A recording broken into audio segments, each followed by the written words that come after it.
to be here. Open number bills, responsible government, health performance. That brings me to my next question. Who actually understands how political parties function in Parliament?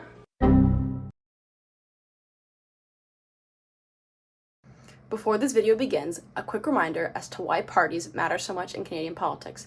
Parties choose candidates, they control messaging, and the ministers come up with bills that MPs need to follow. In other words, parties are like the backstage managers of Canadian politics, and the actors kind of just read the script. In Canadian politics, political parties are powerful, like maybe a bit too powerful. They pick candidates, form a government, and in special cases, help the Prime Minister decide on a bill. For this project, we will discuss A, are political parties too powerful? B, how hard is it to become a candidate? And C, do independent candidates really have a chance of getting elected? And to help answer these questions, I've assembled the least qualified party leaders I could find because the Bloc Québécois was too busy and the Greens stopped answering my emails.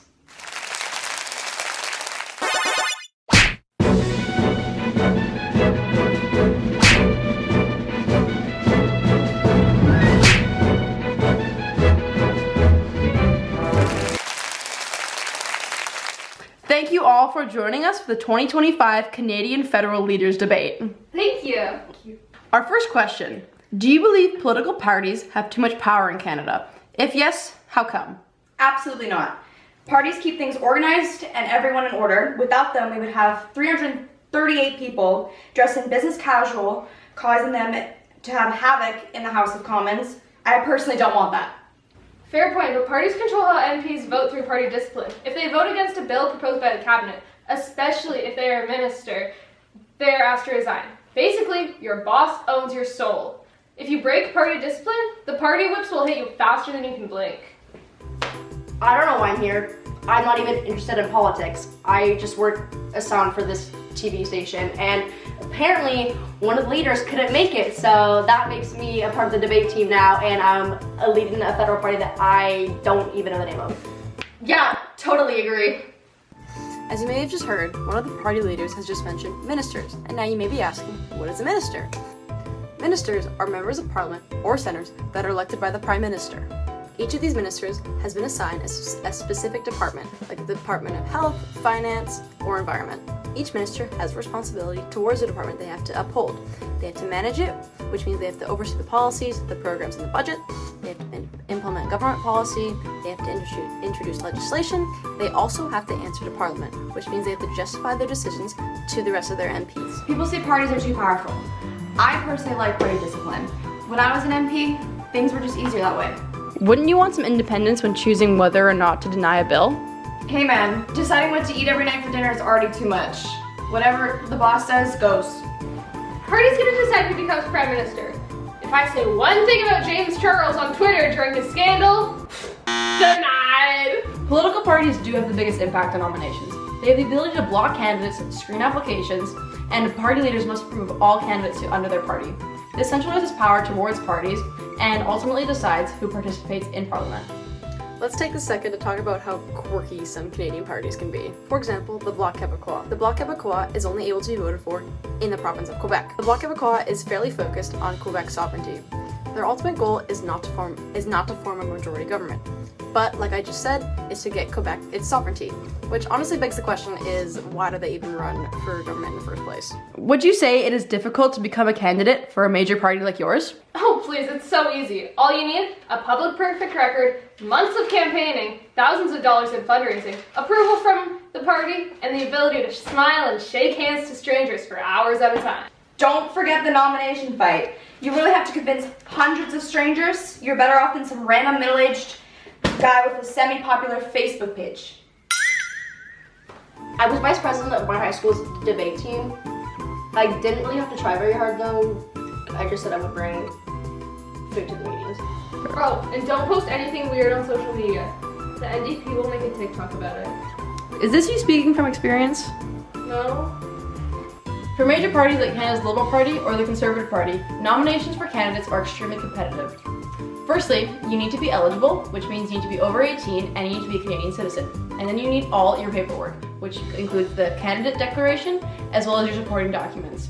Typically, to help strengthen your case as a candidate, you would need local fundraising as well as local support. common misconception about running as a candidate for a certain electoral district is that you have to have these crazy political science degrees and you have to know all this and this and this and this, which isn't really true because in my hometown, Delta, that electoral district, the person who was running for the Conservative Party was one of the local police officers. So if you have good ideas and a good record, why not? Would you say it's hard to get elected as an independent? You're joking, right? It's practically impossible. If you're running an independent, you have no party resources, no branding, and practically no support. It's like showing up to a gunfight with a butter knife. These guys are so dramatic. I mean, how hard could it be? A viral TikTok, a dog, and a billboard, and I'd have these votes rolling in and I'd be home by dinner.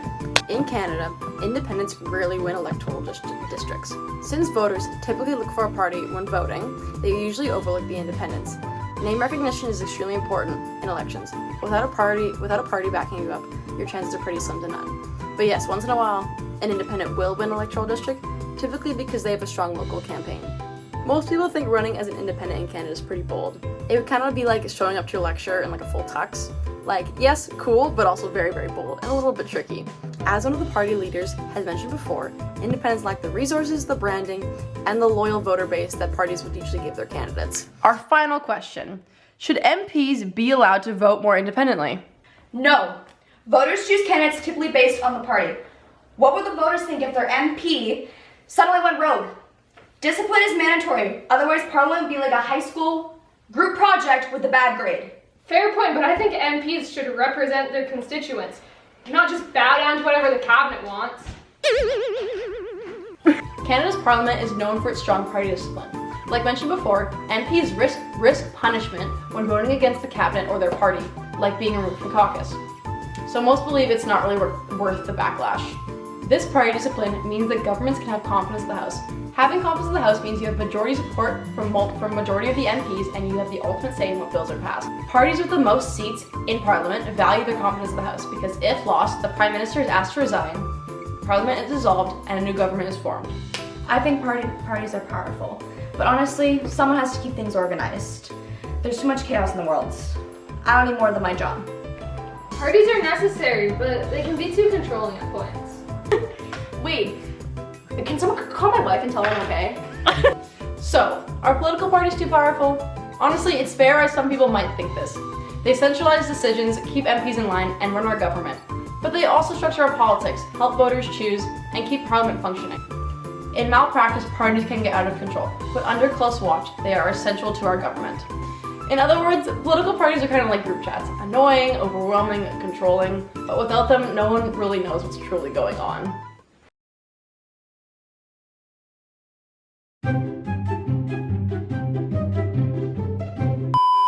It's okay, I mispronounced Prime Minister. I knew you were gonna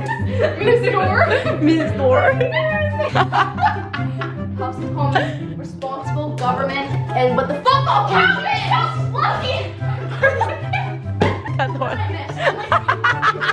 And to keep the House means that, I literally know this too.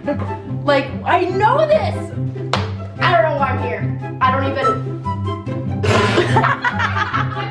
Thank you all for joining us for the 2025 Canadian Federal Leaders Debate. You're welcome.